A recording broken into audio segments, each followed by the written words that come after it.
Welcome to the award-winning Consumer Finance Monitor podcast, where we explore important new developments in the world of consumer financial services and what they mean for your business, your customers, and the industry. This is a weekly show brought to you by the Consumer Financial Services Group at the Ballard Spahr Law Firm. And I'm your host, Alan Kaplinski, the former practice group leader for 25 years and now senior counsel of the Consumer Financial Services Group at Ballard Spahr. And I'm very pleased to be moderating today's show. For those of you who want even more information, don't forget about our blog, which goes by the same name as our podcast show, consumerfinancemonitor.com. We've hosted our blog since 2011, when the CFPB became operational. So, in fact, the original name of our blog was called CFPB Monitor, but we changed it during the beginning of Trump 1.0, recognizing there's going to be less news emanating out of the CFPB, and we changed it to Consumer Finance Monitor. We also regularly host webinars on subjects of interest to those in the industry. So to subscribe to our blog or get on the list for our webinars, please visit us at ballardspahr.com. And if you like our podcast, please let us know about it. You can leave us a review on Apple Podcasts, YouTube, Spotify, or wherever you obtain your podcasts. Also, please let us know if you have any ideas for other topics that we should consider covering or speakers that we should consider as guests on our show. I'm going to also mention a bit of very pleasant news that we received a couple of weeks ago. That is on May 12th. We were a company called Million Podcasts. It's a podcast database service. They ranked our Consumer Finance Monitor podcast in the top 25 among hundreds of financial services podcasts nationally. The service recently published a list of the top 100 financial services podcasts. We also ranked as the top law firm podcast among the top 100 financial services podcasts, as well as the only podcast that focused on consumer financial services. And we're very proud of that honor. Well, let me now turn to the topic we're covering today, which is a topic I've wanted to cover for a long time, but I didn't want to do it until I found the right experts, the people that were really steeped in this subject. And I think you'll agree with me after listening to our discussion today that I did find the right people. So let me provide this by way of introduction. And this won't be a surprise to you. You read about it all the time. But finally, somebody, I think, is doing something about it. For the last several years, the United States has been under a sustained attack by transnational criminal networks that are exploiting gaps in our consumer finance, telecommunications, and digital ecosystems to steal billions of dollars, $16 billion in 2024 from American households each year. These scams aren't isolated crimes. Scams and fraud are part of a well-organized global industry that rivals the illicit drug trade in scale, funds organized crime, and poses a growing national security threat to our country. Every day, scammers steal more than $400 million from Americans, often using impersonation tactics that target banks, government agencies, and even loved ones. As too many people know, the harm is not just financial. Falling victim to a scam is deeply personal and erodes trust in the institutions that families rely upon for financial security. Law enforcement businesses and financial institutions have been in the front lines of this fight for many years. Many of them have invested heavily in fraud detection, consumer education, and interbank coordination efforts. You've likely seen these efforts when you open your banking apps or you attempt to use a payment platform with messages that pop up warning against scammers and sending money to people that you don't know. Unfortunately, the scale and sophistication of these scams has outpaced any one sector's ability to stop them. That's why Aspen Institute Financial Security Program launched its National Task Force on Fraud and Scam Prevention, including leaders from banking, telecom, tech, law enforcement, and consumer advocacy. Together, they're developing a unified national strategy centered around deterring criminals, defending against them, detecting them on our platforms, and disrupting their efforts to steal from Americans. This smarter and more coordinated approach is essential to protect consumers, to cut off criminal funding, and strengthen our country against this growing national security threat. So now let me introduce our speakers. I first want to introduce Kate Griffin. Kate serves as Director of Inclusive Finance at the Aspen Institute Financial Security Program, focused on building systems-level infrastructure that will result in financial security for all people in America. She routinely collaborates with policymakers, business leaders, and advocates to ensure our financial system delivers financial stability, resilience, and long-term wealth for the company's most vulnerable households. Most recently, she has led the National Task Force on Fraud and Scam Prevention that I have talked about during my introduction of the topic. Kate has spent 2 decades making financial services work better for low-income and marginalized people, including roles at mission-focused fintech startups. Prosperity Now and Grameen Foundation are 2 of the startups that she has worked with. She holds degrees from Kenyon College and American University. So, Kate, really a pleasure to have you on our program. Thanks so much for having me. I'm excited to talk about this with your listeners. Okay, and now Nick Bork. Nick is a senior policy advisor at the Aspen Institute. He's an independent consultant. He helps mission-driven and commercial clients generate research to drive policy and business innovation. Nick has over 2 decades of experience in applied research, policy, law, and program management in banking, housing, and tech. As the director of the Pew Charitable Trust, he co-founded and led the consumer finance and housing programs and helped the organization grow significantly.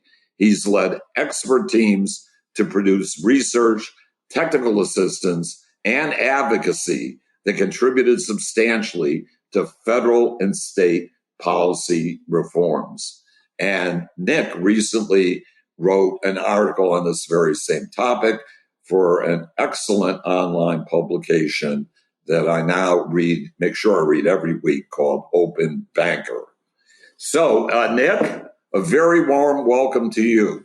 Thanks, Alan. I'm happy to be here. Okay, so let's jump into a lot of questions that I have. And going to start first with just some general organizational questions, foundational questions. And I'm going to ask each of you, starting with Kate, what led you personally to get involved in the scam and fraud prevention work? Thanks, Alan. I think if you talk to anybody who's involved in this, they have a personal story. that they themselves or a loved one somehow got tangled up in one of these scams. For mine, it was my parents who fell victim to a tech support scam about a decade ago when they tried to Google customer service to get help with something on their computer, got, the wrong links and the wrong phone numbers to call, and it ended up with compromised bank accounts. And so that was the first piece of it for me. Fast forward to some work that we did at the Aspen Institute over the last couple of years that was focused on a deep dive into our financial system and asking critical questions about what would make it more inclusive.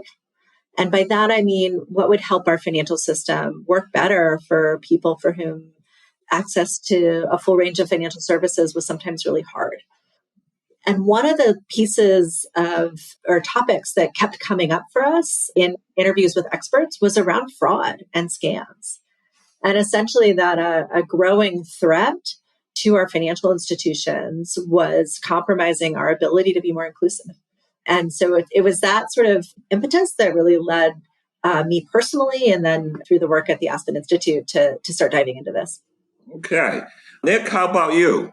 How'd you get involved? Well, like Kate said, I know people who have fallen victim to scams. And actually, not long before I started working with Aspen, I was busy. I was expecting a package. I got a text message that said my package was delayed. And I started to click that text. And I realized I almost just clicked on a scam message.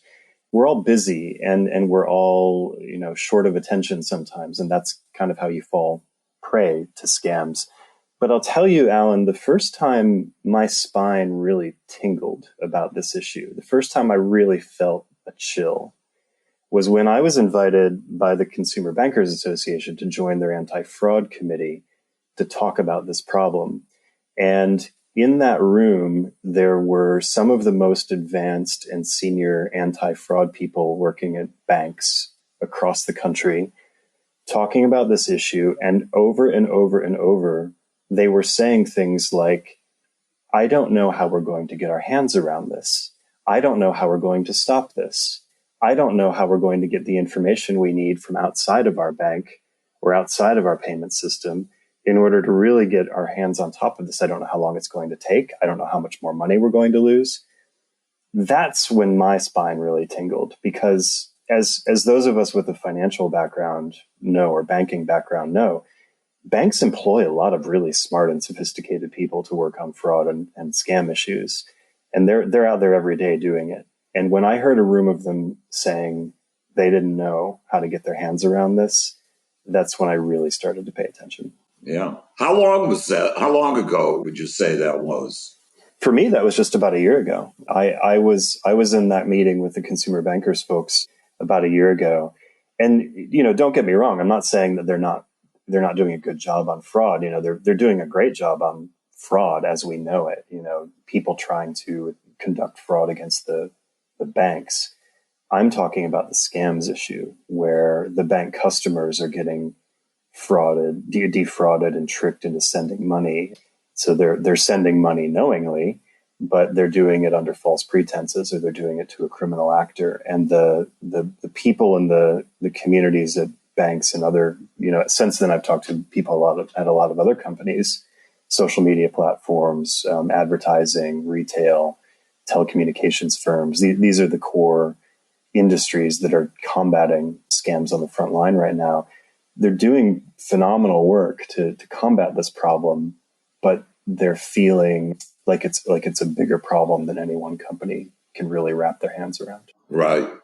So, Kate, let me go back to you. I want to talk a little bit about the Aspen Institute's financial security program and its broader mission. And how did the Aspen Institute come to launch the National Task Force on Fraud and Scam Prevention? How does that fit into the broader mission of the Aspen Institute?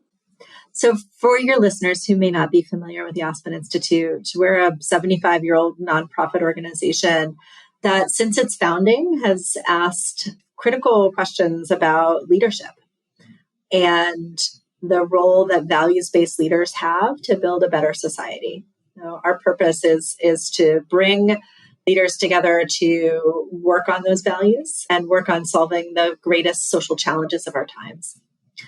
The financial security program is one of a couple dozen different policy programs inside the Aspen Institute that look at a particular slice of society. And in our case, it is on solving for the greatest household financial challenges.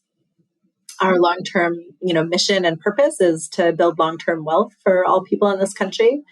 And we recognize that the pathways to wealth building include many components, from things that build better stability, like better cash flow, resilience, having savings and other forms of financial services in times of crisis, as well as access to a range of wealth building opportunities, from retirement savings to other kinds of accounts. We got here because people are losing money, because there is, frankly, a real wealth eroding component to scams. And we were really concerned. We're concerned that people are losing what are effectively lifelong savings balances to this crime, and thought, what do we do about it? And then we also realized, as Nick has started to talk about here, that it's a problem that involves a lot of different parts of society. It's not just a financial services problem. We like to talk about it needing a whole of ecosystem approach. And that's something that across the Aspen Institute, including at the Financial Security Program, we're kind of good at that.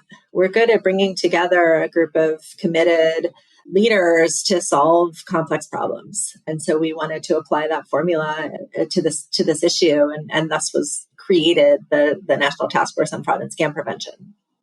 Very, very pleased to hear how Aspen has jumped into a problem that it seems a lot of companies just want to steer away from it, but you've really taken a deep dive for sure.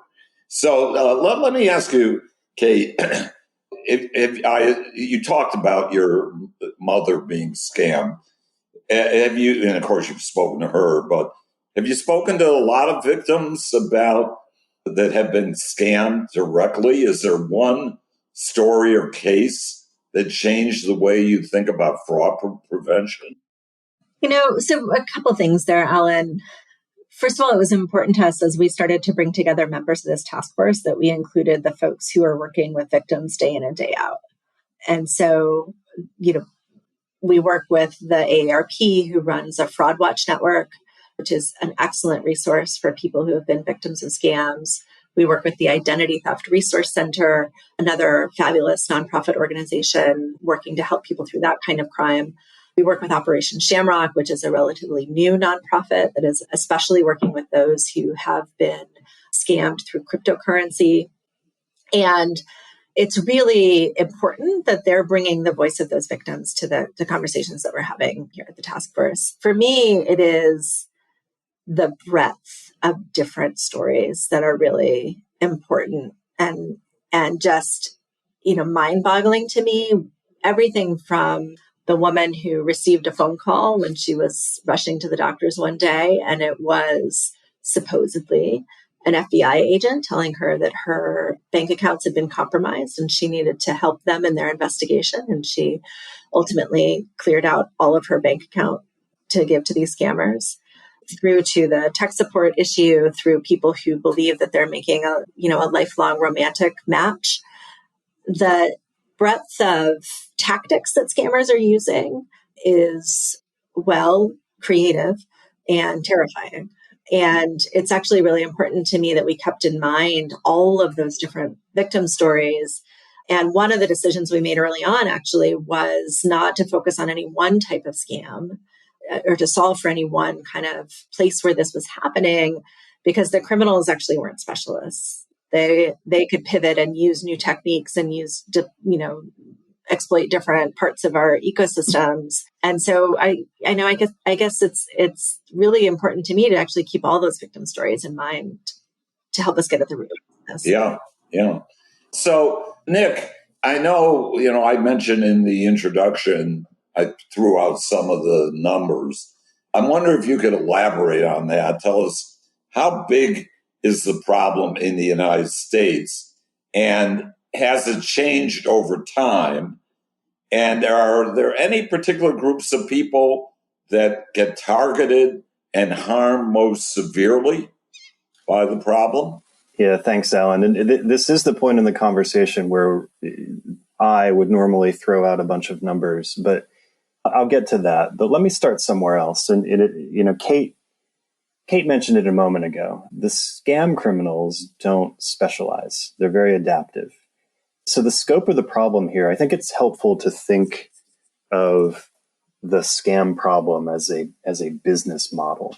And again, we're talking about scams against individuals, false pretenses whereby people do something, often sending money to a criminal under false pretenses. It doesn't have to be sending money, by the way. It could be showing up for a date and the person on the other end is not actually the love interest they thought they were. They could be there to physically assault them or harm them.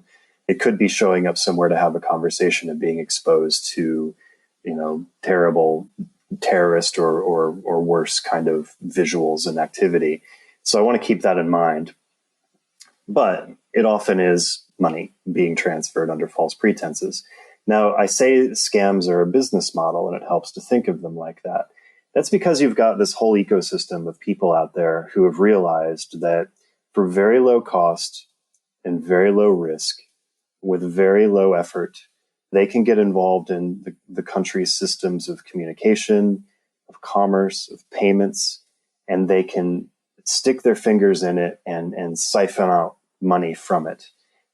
They don't care really how they do it. So they're constantly innovating their business model, looking for new opportunities. Some of them will specialize for a period of time on romance scams. Some of them will specialize for a period of time on trying to defraud elderly people by convincing them that their grandson or granddaughter is in trouble in some way. And some of them will specialize in telling people that their accounts have been compromised and they're FBI agents. But they're constantly evolving and changing. The core is that they're exploiting our systems of communication and commerce in ways that are very lucrative to them.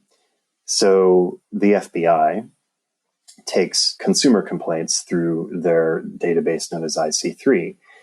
The latest annual report from the FBI says they got about 880,000 complaints, representing about $12.5 billion of loss. So that's just through that one channel. The FTC has a complaint system. Their database is called Sentinel. The latest annual report from the FTC says they got about 2.6 million consumer complaints. And through that channel, you're talking about another $12.5 billion. There's some overlap there between the FTC and FBI complaints. Nobody knows what the overlap is.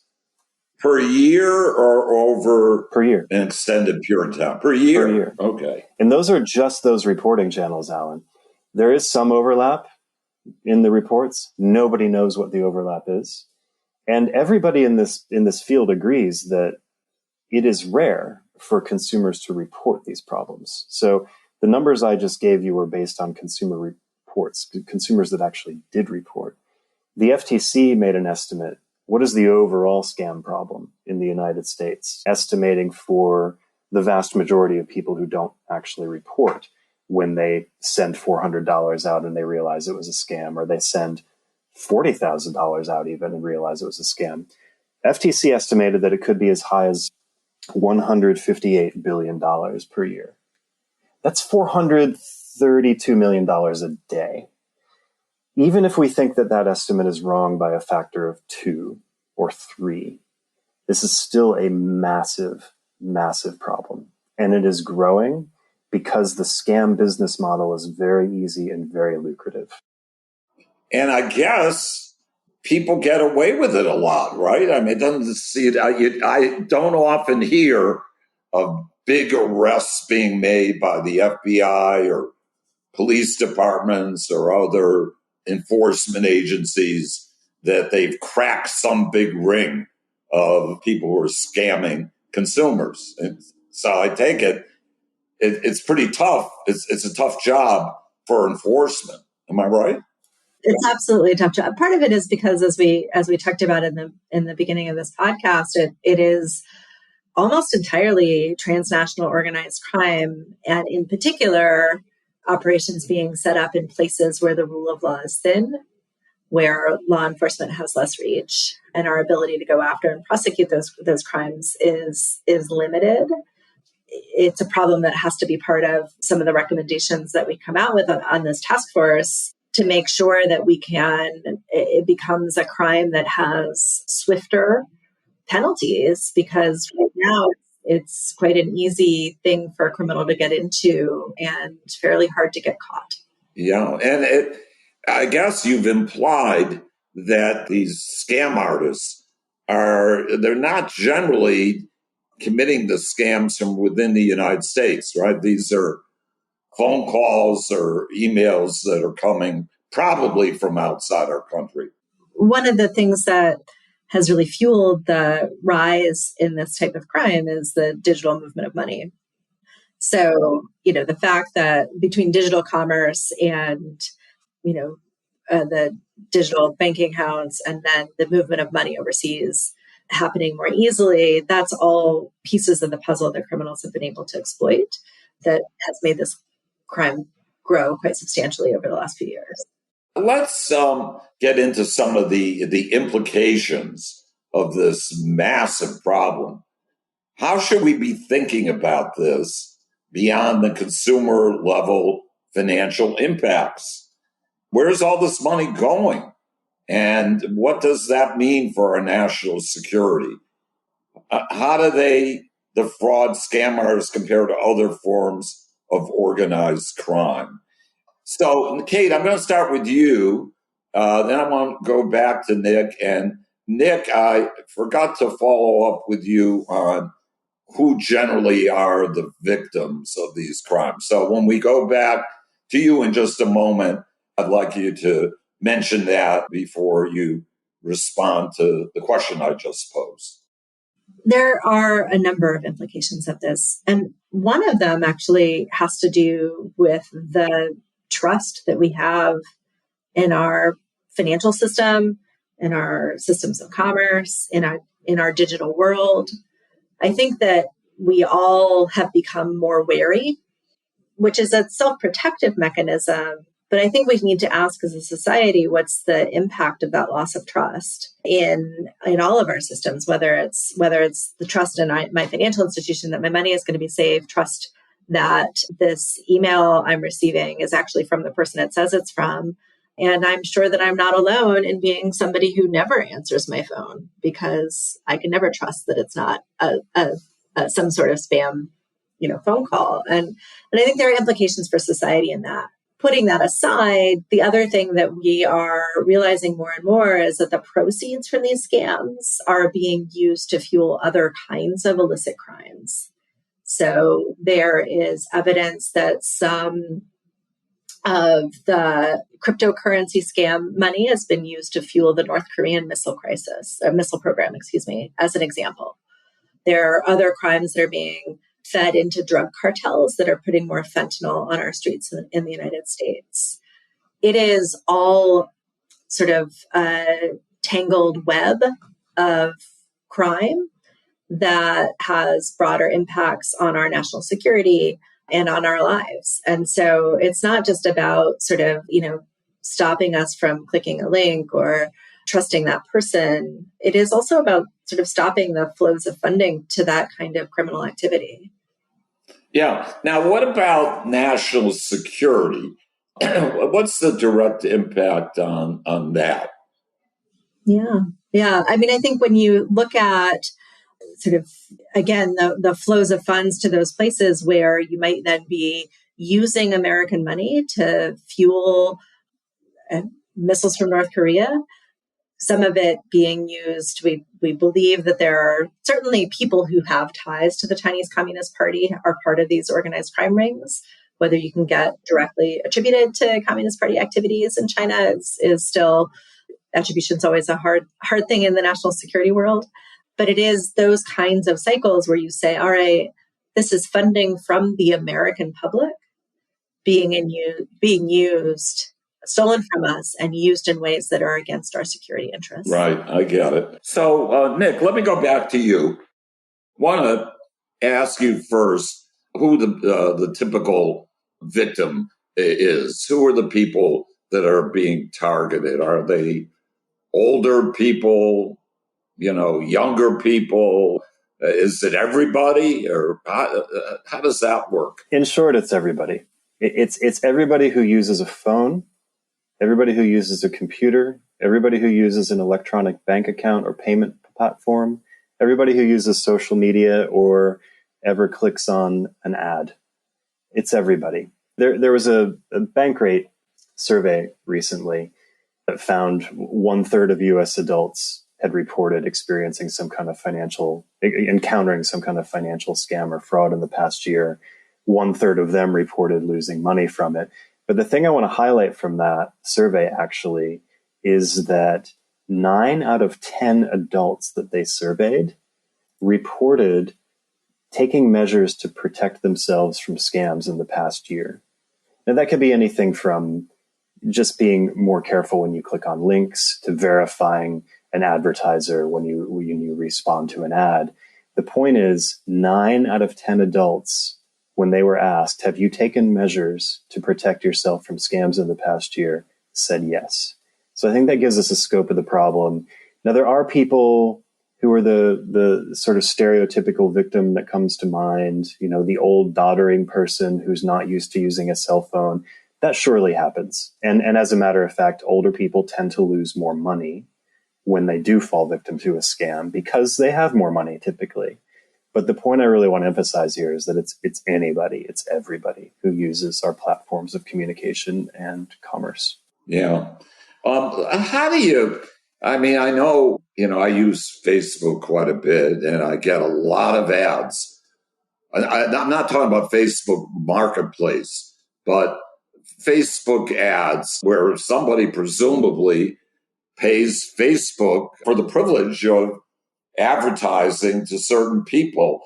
I take it that's not the where the problem lies. Am I right? The problem is people who are using what's called Facebook Marketplace, where any Tom, Dick, or Harry or random person could be claiming to sell something online, and they ask for payment in advance, and then that's the end. Last they've heard of the person. Actually, both of those are problems. Well, they're both a problem. Yep. So is it the problem that Facebook is letting illegitimate companies, they're not screening the companies properly to make sure that they're legitimate sellers of merchandise? As far as we can tell, that doesn't happen today, or is not happening in such a way that it's a foolproof, with certainty that anybody advertising on one of their platforms, whether it's Marketplace or the Facebook or Instagram, is who they say they are. And look, I wouldn't want to speak for any particular company, but in general, the companies that host advertising online, they have huge teams of people who are constantly weeding out fraud in those systems. They're pretty good at it in many cases, but the fact is that there's a lot of volume, and scammers get through every day, and scammers get taken down every day. Like this is a huge battle that's going on that most of us don't see.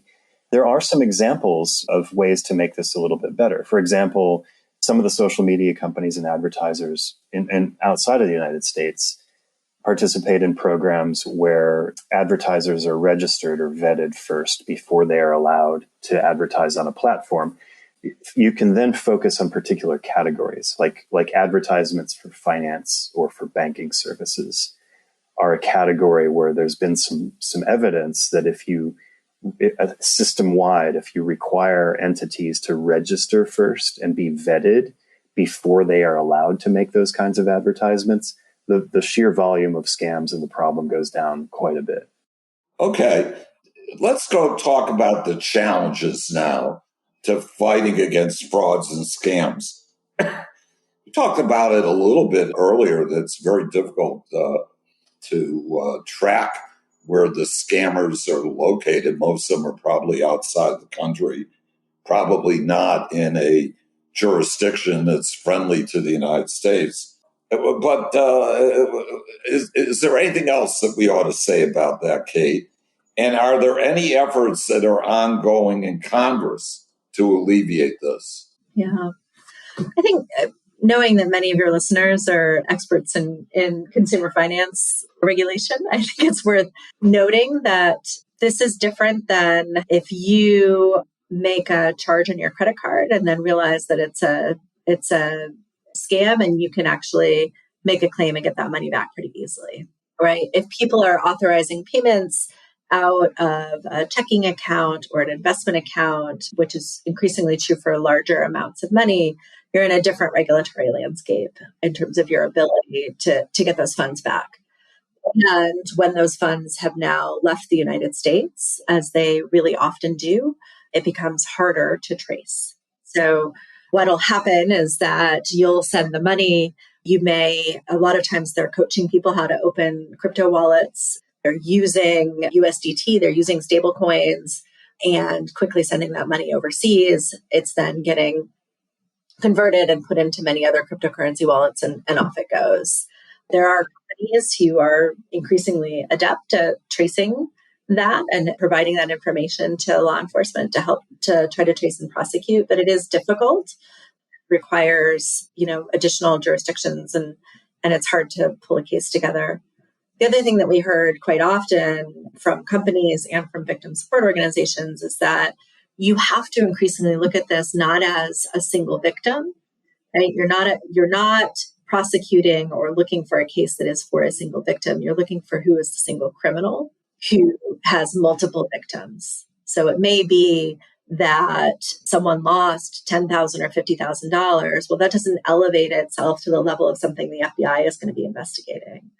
But in fact, there are 20 or 30 or 40 or 50 of those victims. And now we're talking about much larger amounts of money, all going to the same criminals. And so part of it is, how do we actually give law enforcement the sets of resources they need to be able to bundle those cases together, get the data they need to be able to then go after that larger criminal network. We want to be able to level up to the level of those criminal networks to be able to start to prosecute or deter criminals from that type of activity. There's a number of steps to get to that place. Yeah.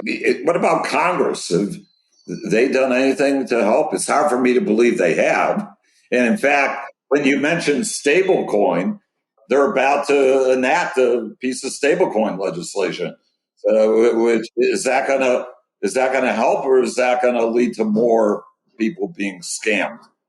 Use a stablecoin as a way of hiding transactions. I'll admit I have not looked closely at that stablecoin legislation yet to have a judgment on it. Here's the deal. I mean, I also think you could look at some of this and be like, well, let's tear it on. Crypto is bad. Fast payments is bad. Digital is bad. All of those things have had great value in our society and great economic value and personal value. I think it's really about how do we put in the right safeguards and what we're increasingly calling preventative friction. It's not really slowing down the system, but how do you put in place just as criminals are using technological tools against us, we can use better technological tools to fight this, to be able to find what people are doing. I will say that when it comes to Capitol Hill, Congress people are hearing from their constituents that they are being scammed and they want to find a solution. So we've had many good, fruitful conversations. This is an issue that's going to require us to take a look at everything from financial services regulation through to telecommunications law, data privacy, et cetera, et cetera. There are multiple jurisdictions that are involved here. And so that's going to be a challenge when it comes to kind of pulling together a package on Capitol Hill that has to span so many different committees of jurisdiction. But we're starting to have those conversations. There are a couple of bright spots. There are some bills out there that are looking to push more resources towards law enforcement. There's another piece of it that is a small piece of this, but it's important, which is right now, if you are scammed and you're taking money out of a tax-deferred account like your 401k, you not only lose your 401k and your future retirement security, you now also owe taxes on that. So it's a sort of double victimization, and so there is a bipartisan bill out there to end that provision. Yeah, I would think, there aren't too many issues that I would characterize as being bipartisan. This seems like, cuts it doesn't really matter what party you're a member of. This is motherhood and apple pie, right? I mean, you got to be against it. Yeah, I will say that having spent probably the last 3 months in many, many offices on the Hill, 201, everybody wants to help. It is absolutely a bipartisan issue. Right. So let's turn now to why is it that despite the anti-fraud measures that have been implemented, educational resources, public media coverage, why do scammers still seem to be gaining ground? Nick, and then Kate, if you have anything to add. There's so many reasons. Everybody, as Kate just said, everybody wants to help. Everybody recognizes it's a problem. However, it's nobody's top responsibility or top priority to enact a solution. There's nobody, or there's no committee in Congress that is tasked with solving this kind of problem. There is no person in the administration that is currently tasked with solving this kind of problem. Individual companies have massive resources and data and information. They don't have an economy-wide, life cycle of the scam-wide purview into a person's situation or the information for that. Nobody is in charge, and there's no plan. So the scam business model is very lucrative.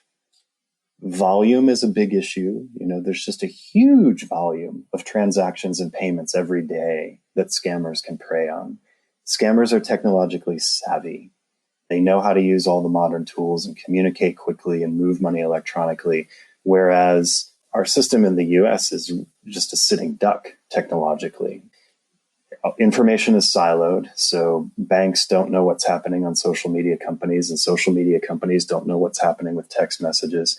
Companies are not yet connected enough to be able to share information sufficient to really solve this problem across the life cycle. And the government, and particularly law enforcement agencies, are way behind in terms of their technological capability. Anybody listening to this podcast who has been involved in SARS reporting knows that the system of reporting sort of fraud and scam related information to law enforcement agencies is based on technology from 30 or 40 years ago. It's paper and PDF world. It's SQL databases. That needs to change. There's just nobody in charge at the federal government level of taking leadership on this and devoting the resources and making a plan. And I think that's part of the thing that has to change. So what are some of the biggest gaps or weaknesses in our system? You said we're really far behind. I get that. But what are the problems that the scammers exploit?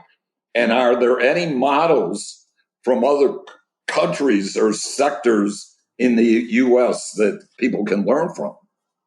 Well, I just mentioned the scam life cycle, and I think that's a good way of approaching this question. There are countries that have started to implement policies that try to address the problem by breaking it down into a life cycle approach or a whole of ecosystem approach. So they're talking about steps to detect scam activity, steps to defend or prevent against it before it happens, steps to disrupt it when there is evidence that the scam is happening, steps to report scam activity to other organizations and to law enforcement when there's evidence of it, and then steps to recover from scams when they do happen. If you break it down, Australia's done this. They actually just implemented a law back in February that they call the Scam Prevention Framework, or SPF. They break the problem down into these life cycle stages, and then they start articulating responsibilities and tools whereby companies can work together and with the law enforcement agencies to address the problems across the scam life cycle. We don't have that in the US. Companies are starting to do it more. They have created information exchanges, private sector information exchanges, whereby, for example, banks can form relationships with social media companies and start exchanging information in a privacy secured way, so that maybe if a bank sees activity and they see a lot of their customers complaining about a particular type of advertisement, they can somehow signal to the social media company where those advertisements are originating and say, there's a problem here, you guys should look into it. Or vice versa, if a social media company is noticing that there's a scammy activity and they can identify, say, the email addresses of the customers, the users associated with that, they could then exchange some information with the bank and say, these types of customers seem to have been exposed. You might want to look into that. That's starting to happen. It's not happening enough. Government needs to enable it more by sort of greasing the skids, making it very clear that when companies do that, they're going to be well within their rights. They're not going to violate privacy or secrecy laws. They're not going to get hit with sort of regulatory violations. It doesn't have to be as formal as changing laws or regulations in many cases. Sometimes it is. But in many cases, it's going to be just a matter of leadership and guidance from the government to say, we see this problem, we see what you're doing, we want to help you. These are some guidelines for doing it. Other countries, Australia, the UK, Singapore have done this. Canada's starting to do it more. There are examples out there. We're just not quite there in the US yet. Yeah. Okay. Kate, do you have anything to add to that? If not, I'd like to know, what's the impact of AI? How's that changing the landscape, both in how scams are perpetrated and how we might stop them? Mm-hmm. Well, it doesn't take a huge stretch of the imagination to know that it's certainly something that the criminals are already using against us, whether that's deepfake technology, pretending to be a loved one. There's a really interesting docuseries that dropped on Hulu last week called Hey Beautiful, that looks at, from the victim's perspective, a number of people who were set up in a romance type investment scam. And turns out it was all the same, quote unquote, same guy, but it was really just AI using someone's picture and then deep faking that into video, who was an unwitting, counterpart to this crime. All of that is happening. And there are also promising places where companies are using AI to fight against this. Google just released a good report on how they're using AI to do more takedowns of fraudulent advertisers on their sites. There's a really interesting pilot happening in the United Kingdom where one of the things that people can do, you'll be familiar with this on your phone, when you get the scammy text that says they have a job offer, you have to pay your tolls. There's a little highlighted set of words called report junk on my phone, an iPhone, that you can use. It looks a little bit different on an Android. What they're testing right now in the UK is that when you press that, they actually deploy a chatbot to continue talking to the scammy text criminal in order to get more information. They're trying to elicit and get the criminal to tell them what's the WhatsApp number that they want you to go communicate on, what's the cryptocurrency wallet or bank account routing number they want you to send the funds to. So now they can then use that information for the takedown. They're actually using AI to actually get more information and increase the speed at which we can start to take down these things. So the faster we can get to take down, the more criminal deterrence there is. So there is hope and promise in our ability to also use AI to fight criminals, but we have to recognize that the criminals have access to the same technology we do. It's hard to say who's going to prevail in the AI fight right here. Are they ahead of us or are we ahead of them? That's a little disappointing, of course. So we mentioned at the beginning that this task force that you've assembled, it's really a cross section of all the stakeholders in this. I'll call this problem that they're trying to deal with the problem. Other than the scamsters, everybody other than them. But can you talk a little bit about who's participating in it and why this cross-section approach is the right way to go? Yeah. So in honesty, it was from the very beginning, we were approached by JPMorgan Chase. They knew we had an interest in fighting the fraud issue or the scam issue. And they did too. And they came to us and said, look, we know that our customers are being harmed. As Nick said, we've got some of the world's leading fraud experts trying to figure this out. And we don't have all the information. We don't know. Once somebody comes to us and says, send my money to this other place, they have already been scammed. And so we need an ability to sit around the table with all of the different parts of the ecosystem where our customer is interacting. And so we all started making a bunch of phone calls. And I am really excited to say that those phone calls were quickly returned and people quickly said yes, because there was a real need all across these ecosystems. Everyone said, oh, thank goodness, I've been waiting to figure out how to talk to somebody in this industry, somebody in that sector, regulator here. So people were very hungry for this conversation. And so we have, we talked about the issues with, for example, Facebook Marketplace. Meta is a active participant in the conversations and in the task force, sharing what they're doing, looking for further solutions, as is Google. All the big tech companies, retailers are also a part of the conversation, Amazon and Target and others from the retail industry, the telecommunications industry, including the Industry Traceback Group, which does a lot of work to try to trace scam calls and robocalls, And then really every part of the financial services ecosystem, from the large traditional banks like JP Morgan Chase and their peers, through to emerging fintechs, the folks who do cryptocurrency tracing, Visa and MasterCard, and then the peer-to-peer payment platforms, Block, Zelle, PayPal, et cetera. And then, of course, there are an extensive list of federal law enforcement agencies who touch some part of this.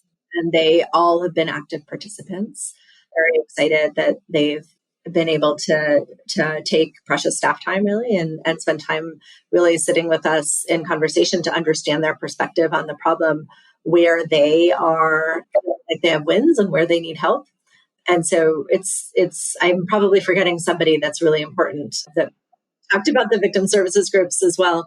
So it's been kind of the honor of a lifetime to work with that many committed, passionate leaders. And it's also been really telling where people walked in with a set of preconceived notions about both either what the solution is or what they needed from another, person at the table, and then been realized through dialogue that the answer might look a little bit different than they had initially intended. Okay.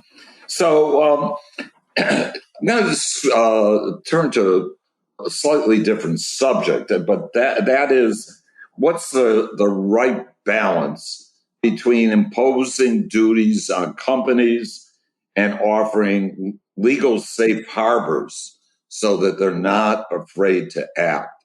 And I'm going to ask you about that, Nick. Yeah, and I think that's the right way to frame the question, because the more companies do have sort of formalized responsibilities in this space, the more there should be a really clearly articulated way for them to perform those duties, to act on those responsibilities. So I think we have to talk about both at the same time. Now, one reason all of this is so challenging is because there's a lot of new ground being covered.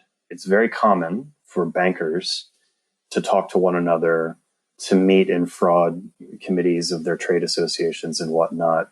It's not very common for bankers to get together with tech companies and social media firms and telecommunications companies to talk about these issues. So I will say that one thing I've seen Aspen do really well so far, and what a lot of people have told me and have said is a great value, is simply having a forum for people from different sectors to come together and talk about these issues.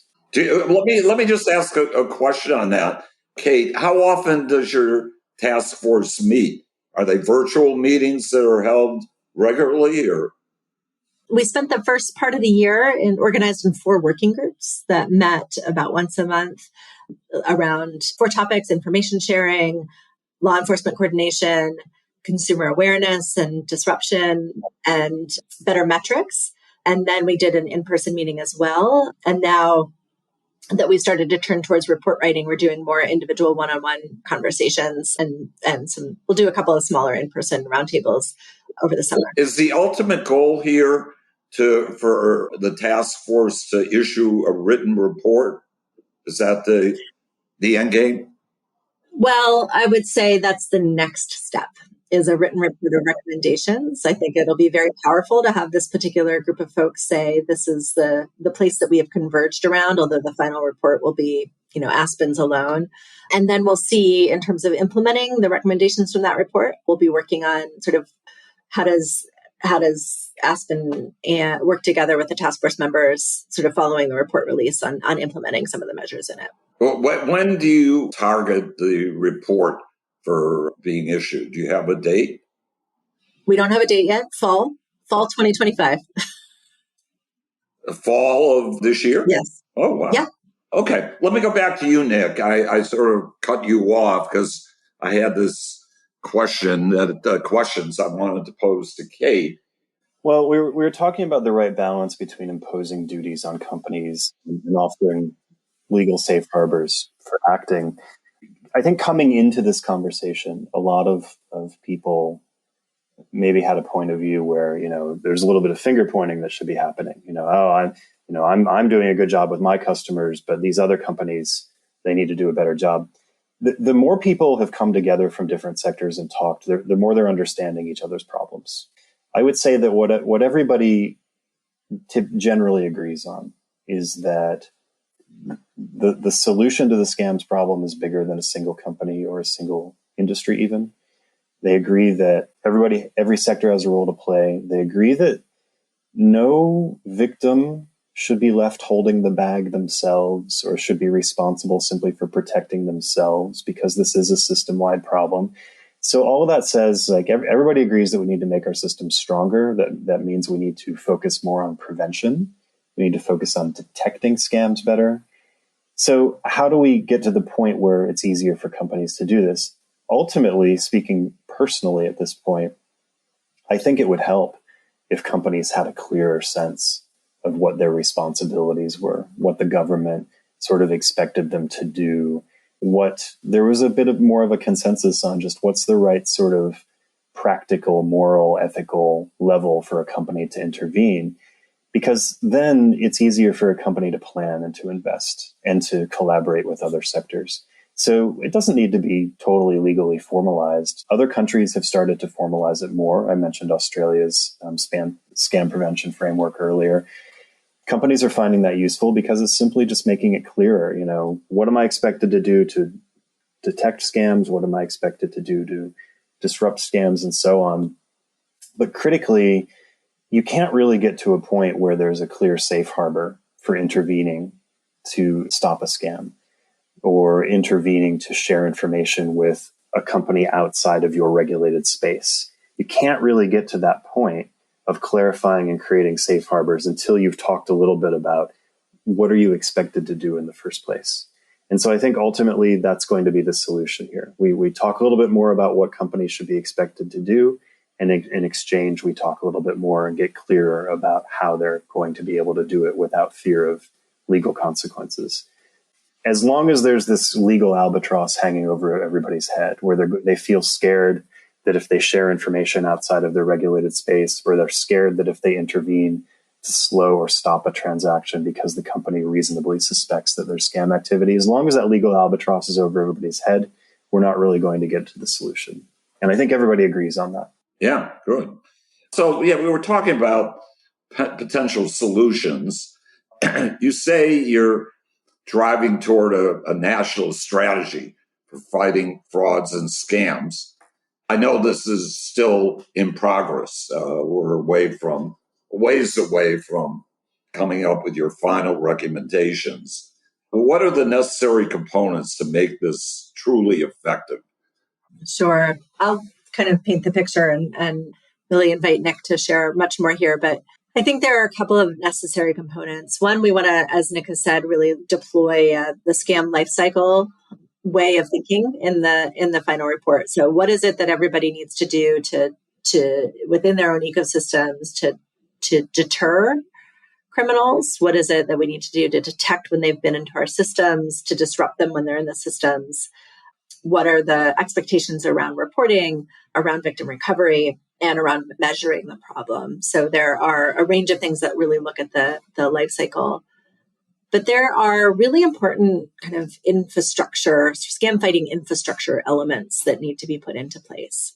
And that is going to be treated as well in our final set of recommendations, whether that is an investment in better information sharing between private sector entities and then with law enforcement, looking at the types of technological investments that are needed. There's just a range of kind of things that are in the enabling environment that need to be treated as well as part of a necessary component of the final strategy. Okay. Nick, you wrote this op-ed recently about the need for a national front door for reporting. What are you referring to there? Yeah, thanks, Alan. And I was really glad that Open Banker was interested in this topic and invited me to write something there. So this is a good example of something Kate is talking about. When I talk about a national front door for reporting, specifically, I'm talking about the context of reporting information to law enforcement agencies. I mentioned earlier that companies are doing a lot to share information privately among themselves in order to get better at preventing scams. But there's also this issue of reporting information to law enforcement agencies because, as Kate mentioned earlier, law enforcement agencies don't have the information that they need today in order to find the big fish criminals that they can go after and really make a disruptive impact on stopping scams system-wide. They need more information. Companies have a lot of information, and their customers who encounter scams have a lot of information. It's really unclear today what they should do with it.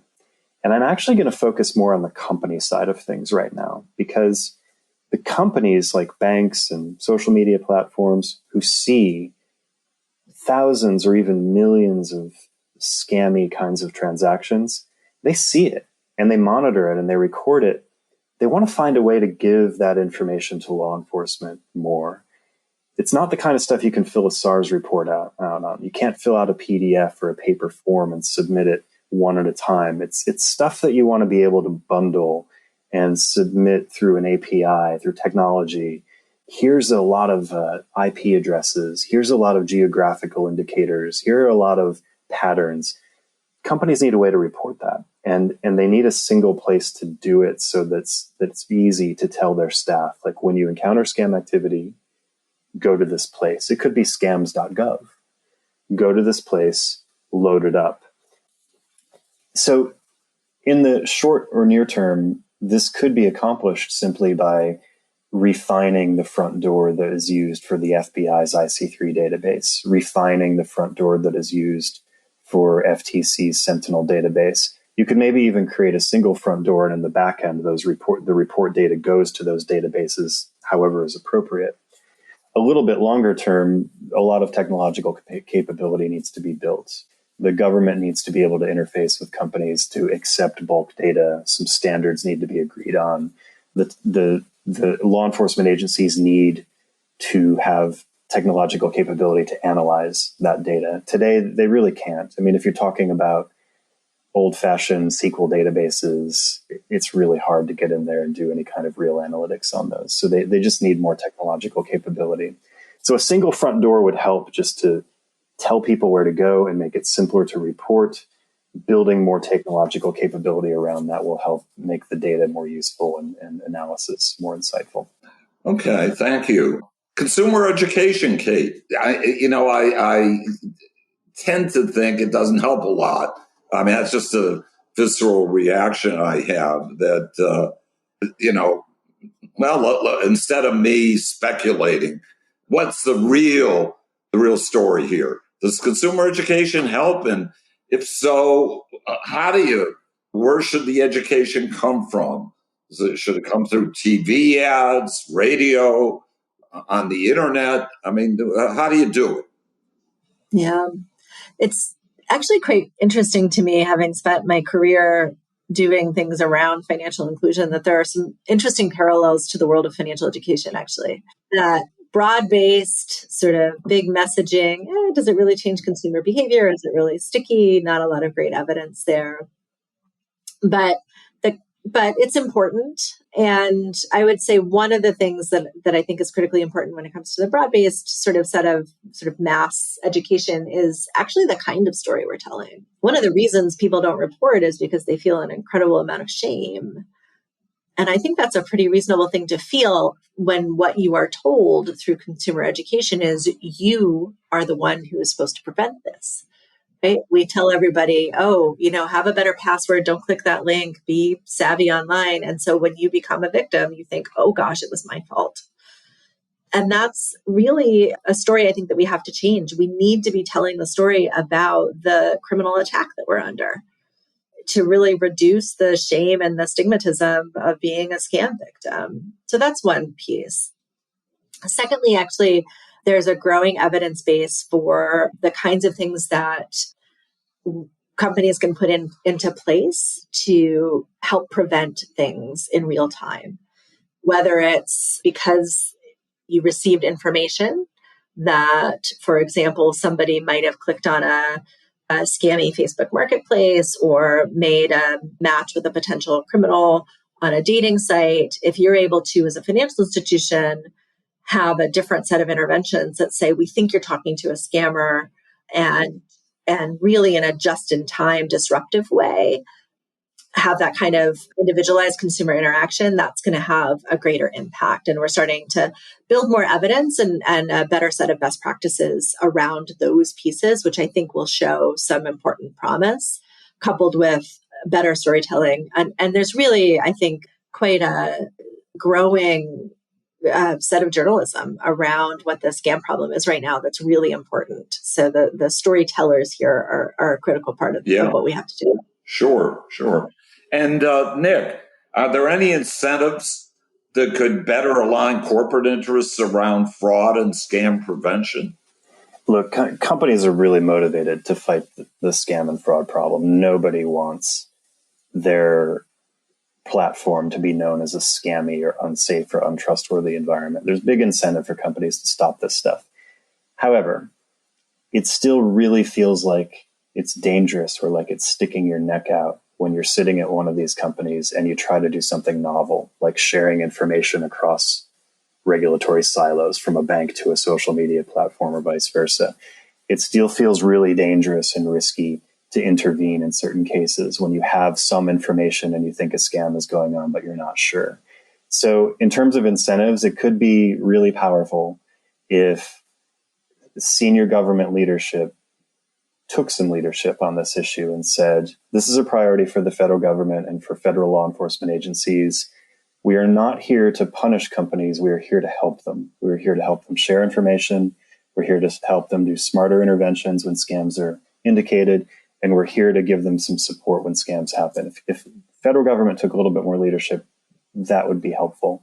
CEOs, if they took more leadership and said, my company is dedicated to working with other companies across industry sectors and working with law enforcement agencies to help correct this problem system-wide, that would then send a message down the chain to all the people who are working in business and operations and legal, who want to do something, but they're not quite sure if they can stick their neck out. That would help. So I think federal government leadership and CEO leadership is the next important step. Well, let me ask you, at the federal government level, President Trump has certainly issued his share of executive orders in the short time he's been president and during his second term.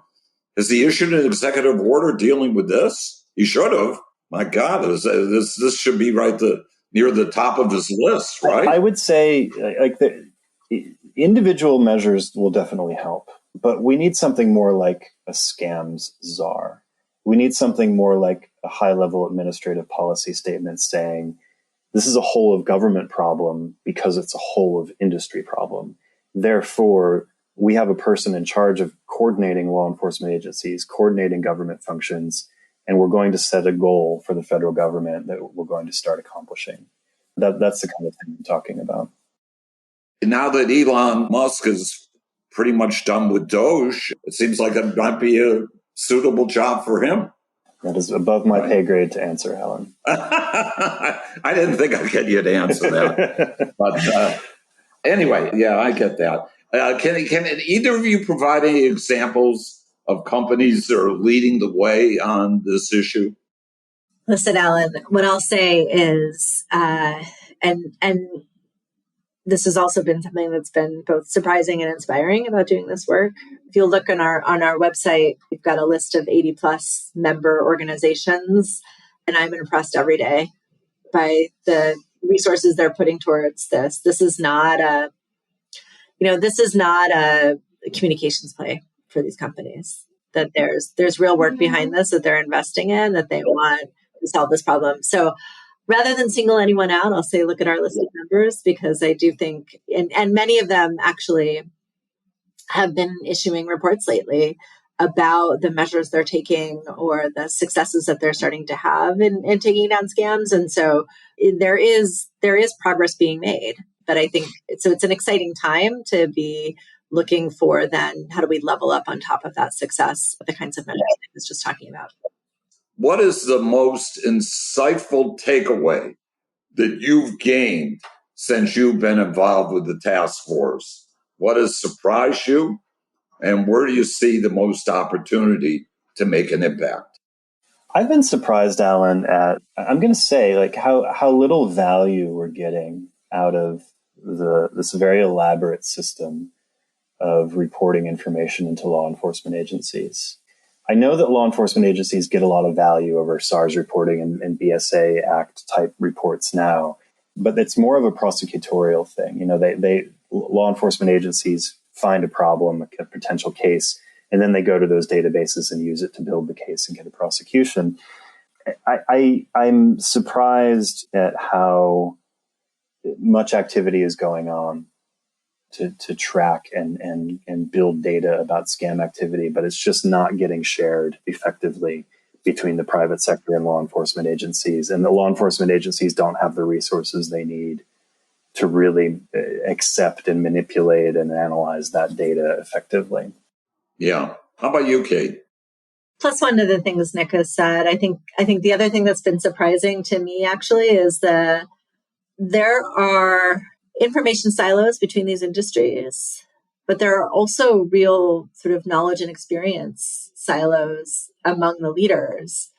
This assumptions and the finger pointing that we started with about like, well, I'm doing everything I can, but over there, they're not. Or if they would just give me XYZ data. It's been really surprising how many of those assumptions were sort of through dialogue really proven to be, or let's say, evolved. We're able to evolve and sort of say, oh, I have a better understanding. I actually didn't know you had all of this other kind of information that it's actually more useful to me. Or I didn't understand what the regulatory constraints were that you were under. So I think part of it has just been really recognizing and understanding the value of that communication between those sectors has been helpful. And I'll say the other one actually, for me, actually has been on the consumer education front. It was a real aha moment for me to really recognize that the kind of messaging we were giving people about sort of you have to take action to protect yourself was actually part of the problem. Right? That it was part of the problem that was driving underreporting, driving sort of our inability to know more about what's happening in this problem is the way that we actually talk about it as a society. That was a real aha moment for me to drive the narrative change that we need. Yeah. Well, let me ask this question, because I'm constantly, like every other American, I would say every day somebody is trying to scam me. And whenever I get these strange emails that claim someone's trying to send me a package and it's been misdirected and I need to call a number or something like that. I know I'm being scammed. But I'm wondering, it seems to me this would be very useful from the standpoint of consumer education. Can somebody call a number if they're questioning? Is this a real thing or am I being scammed? Could they call an 800 number and describe what somebody is trying to do? And could somebody say to them, that's a scam. Don't go near that. Delete that email. Delete that text message. Now, that isn't going to help so much when someone's on the telephone, but very often these scams come by email or text. What do you think? Do we have that? Would that make sense? Well, a problem with that is that by the time somebody thinks to ask that, and in that moment, they're either veering towards wanting to engage with the scammer, or they're wanting to check, but they're not going to have the information about where to go. Even if there is an 800 number or something, they're probably not going to know it in that moment. So, but I think there are some more like technological responses to what you just said, and we're starting to see it a little bit. You know, you have probably seen, a lot of us have probably seen on our phone.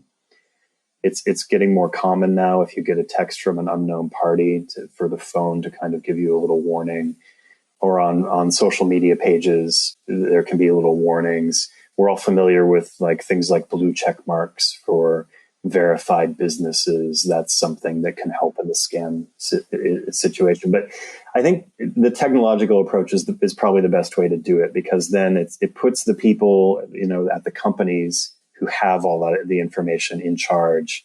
They can use that information. They can flag things intelligently. Because one of the things we know from consumer education is that when somebody's in some sort of a crisis or under some sort of stress, that's the wrong time to teach them something.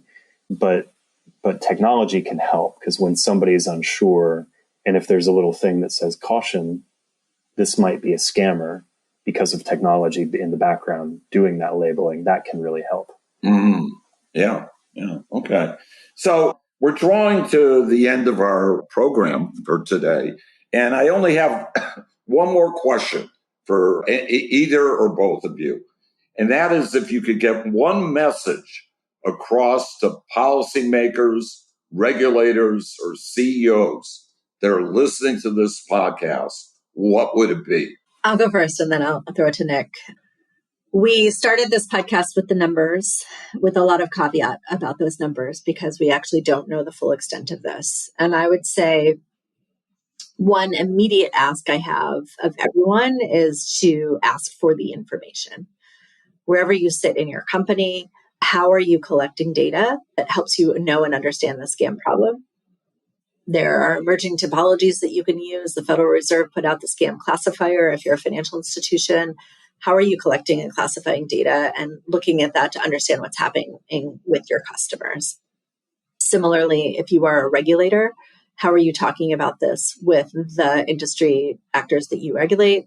If you are on the Hill, what is your community of jurisdiction, and how are you actually bringing in people to give you the data and tell you the story about this? We need to have more asks of better data so that we can use that to better understand the scale and scope of the problem and drive resources, drive the political will towards solving it. Yeah, I would say if you're a senior leader in federal government, ask, why isn't there a whole of government strategy or policy for combating scams? So more specifically, why is there no federal government plan for helping banks and telecom companies and online firms work together to share information and disrupt scams before they happen? Or why are we letting law enforcement agencies continue to be so shamefully starved of technological capability for processing scam-related information and intelligence? On the other hand, if you're a CEO or a board member or a senior leader in a company, think hard about how you're going to empower your teams to do more of what they want to do to combat scams. They need resources. They need help to get beyond the inevitable legal fears or cautions about sharing actionable scam intelligence with other companies, especially outside of their regulated sector, or sharing actionable scam intelligence with the government. If you need help to achieve that, like forming alliances with other companies or getting the government to do something, what are you going to do in the coming year to move that ball forward? Yeah. Okay.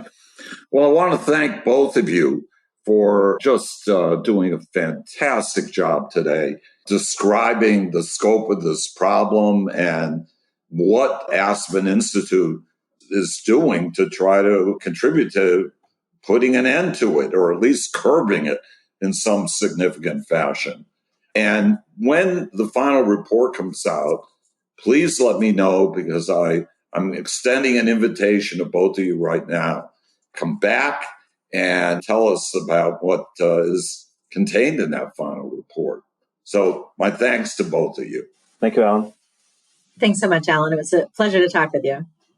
Yeah, thank you. So to make sure that you don't miss any of our future episodes, please subscribe to our show on your favorite podcast platform, be it Apple, YouTube, Spotify, or wherever you listen. Don't forget to check out our blog, consumerfinancemonitor.com, for daily insights on the consumer finance industry. And if you have any questions or suggestions for the show, please email us at podcast, that's singular podcast, at ballardspar.com. Stay tuned each Thursday for a new episode of our show. Thank you all for listening and have a good day.